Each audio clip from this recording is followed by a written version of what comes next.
Hello, everyone. Back in June of 2009, June 26th of 2009, the United States House of Representatives passed an ambitious, economy-wide, national climate change bill. The idea was to embrace market principles that would put a cap on carbon pollution and on greenhouse gas emissions that are the greatest cause of human-driven climate change, or climate pollution. The Senate, after the House took action, did not act on the bill. And since that time, the issue of a climate change plan has sat like a dead bird on the doorsteps of the United States Congress. But much has changed since then. In nearly a decade, we have seen the Earth's climate change dramatically, and the corresponding costs have risen exponentially. And second, the political dynamics and the economic dynamics of our nation have changed significantly. And so I travel here today to my alma mater, Clarkson University. Great to be joined by our president, Tony Collins, and Karen Collins. I have a great working relationship with the president. And it is here, Clarkson, that trained me to be a mechanical and industrial engineer. I'm Paul Tonko. I'm from Amsterdam, New York. I'm an engineer who serves in the House of Representatives and began that role in 2009, the year of which I spoke that the House passed the climate bill. Now, when I ran for Congress, my main focus was to develop a national energy policy initiative. Since that time, many, myself included, have come to believe that energy policy and climate policy are inseparable. The efforts here today by me are not to point a finger at the past or to critique what had happened, but I will tell you that I and my team have used that moment in history to better understand where we need to go and to learn from it. But the point I make is that things are significantly different since that moment that the Senate didn't take action. The fact that we don't have a climate plan some 9 years later is troubling. Think of it. We as a nation are the second largest climate polluter. We are the largest economy of the world, and we have a military force beyond any other in the world. Add to that the mountains of data that have been submitted on the topic, and the agreement amongst a vast majority of climate scientists, and some dire concern expressed by the military and intelligence communities, and most perhaps vividly expressed by coastal communities and island nations and territories that have been flooded by the acts of Mother Nature. So there are many progressives out there who will speak loud and clear about the need to address climate change. There are those progressives in Congress, I can assure you, that speak perhaps even bolder and louder about the need for climate change activity, an action plan. And joining to that chorus are members of the military and intelligence community. They will remind us that many world governments are destabilized by the threats of climate change.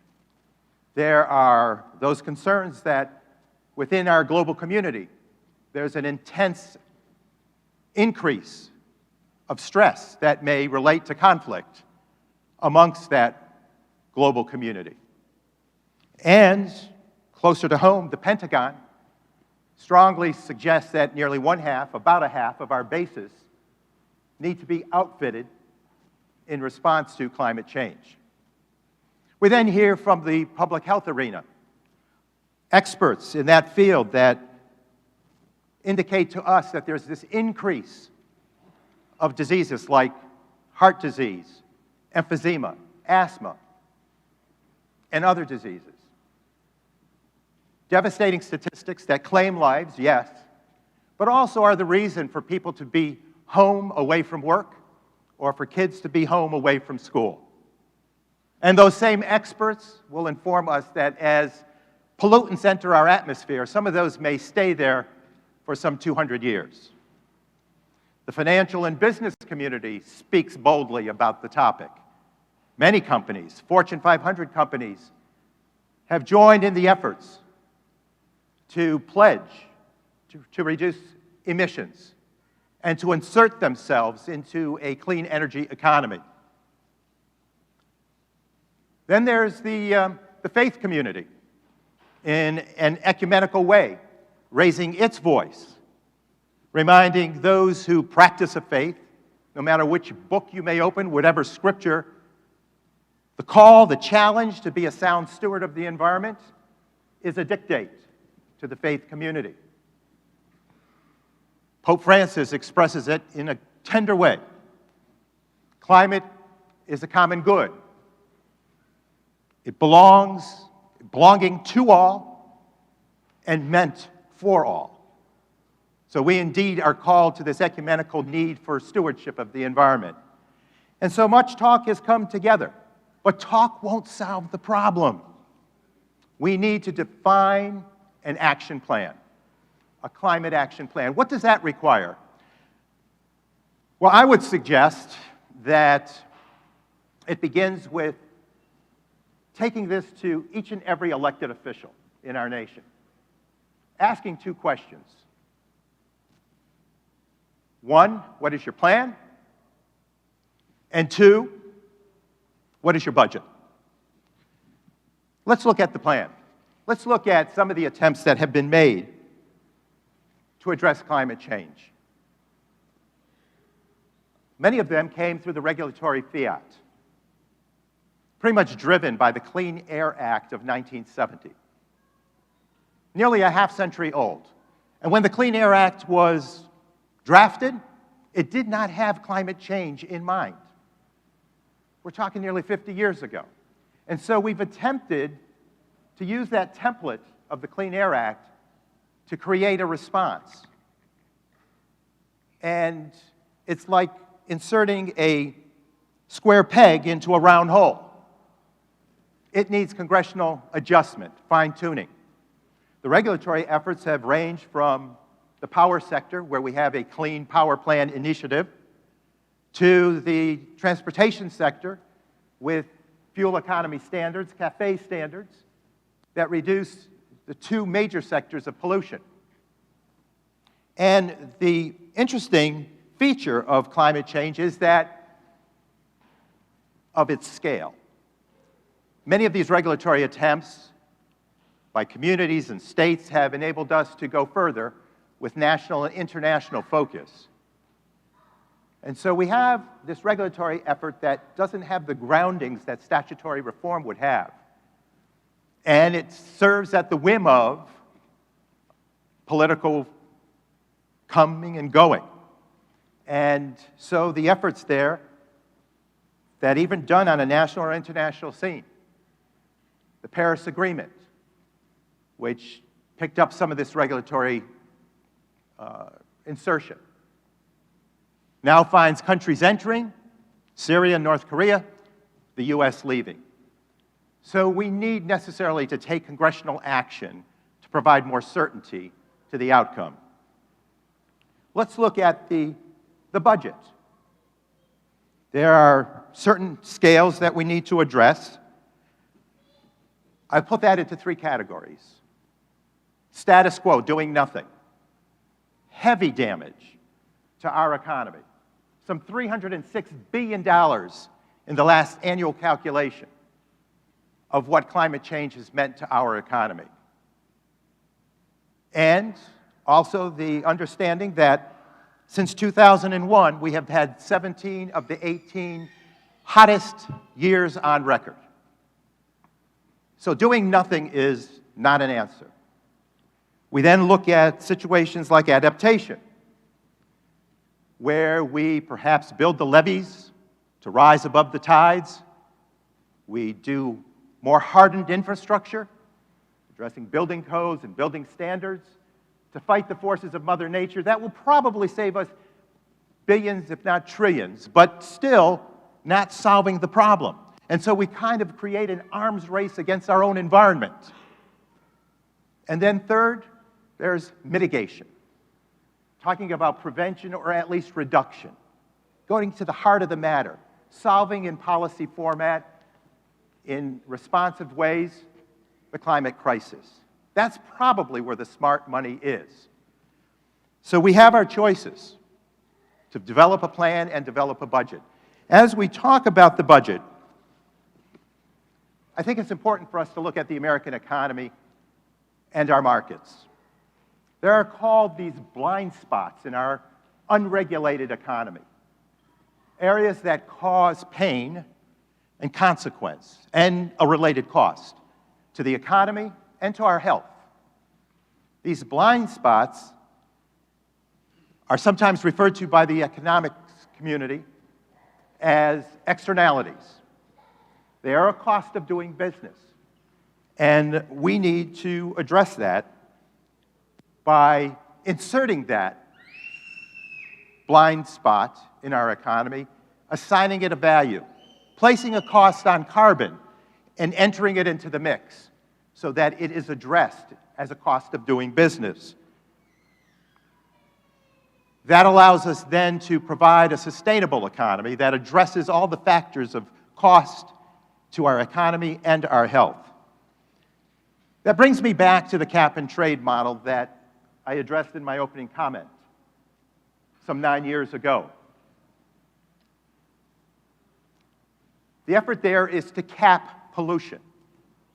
We decide how much pollution we'll allow to enter the atmosphere. The capping is a requirement that then finds companies who pollute to have to buy the given protections by purchasing these credits. If they pollute more, they buy more credits. If you pollute little, you can sell those credits, which is the trade component of cap and trade. The cap and trade effort allows for us to reduce pollution by putting a price tag on it where the economists will say you will reduce pollution. And then the beauty of it is that government's not picking winners and losers. It allows for that private market to continue. It enables the choice within the business community to utilize certain technology. It doesn't tell you which technology. It allows for flexibility, and most importantly, it's addressing those blind spots in our economy. Is it new? Somewhat, but has it been tried before? Absolutely. And let me bring an example close to home, one that affected upstate New York with acid rain. The federal government passed an acid rain program in 1990, which provided for a cap and trade to address NOx and SOx, nitrogen dioxide and sulfur dioxide contaminants that were the cause of acid rain. Since that time, that program has been effective. We have reduced NOx pollutants by 79% and SOx pollutants by 86% on an annual basis. Now, New York attempted to do this on its own, but they found they couldn't because there were pollutants coming in from outside our boundaries. They don't know of those barriers. And so it was required to do a national program. But because of that program, we now in New York have healthier air, safer waters, and stronger rivers and lakes in our infrastructure. That brings me full circle to the big announcement that I want to make today, because this is about intersectionality. And to the heart of that concept is a plan that I've launched at the beginning of this year. I'm the ranker on the Environment Subcommittee that reports to Energy and Commerce. And I'm making it my goal to make certain that we reach out and define, with a great group of us, dialogue with the financiers, the economic community, the economists that can advise us, the environmental community, organizations, campuses, college campuses, businesses, all levels of government, bringing us together to build a response and define this climate plan. We've initiated that earlier this year. We're going to continue with it because I think the requirement is there for us to respond, and this national climate change legislation will be our focus that enables us to be a competitive player in the world market that is addressing the hurt and pain and cost to our economy and our health by addressing this master plan. Truly intersectional at heart. In closing, let me just relate this to a Sputnik moment that was part of my lifetime as a young kid. That was a defeat to Russia that the United States withstood. We took that defeat, dusted off the backside, and said, never again. And we came together as a nation with passion and resolve that we would be the first nation to land a flag on the surface of the moon. We did that in 1969. We challenged ourselves. We responded to that moment, that Sputnik moment, and said, never again. And we will be successful. It speaks so vibrantly to the pioneer spirit of us as a nation. We need that Sputnik moment today. We see it in the name of Harvey, Irene, Lee, Sandy, Maria. We've seen countless occasions of devastation, of loss of human life. And I know from representing people who have gone through these iterations that the recovery isn't ever full and that it takes forever. And there are things that are just not replaceable.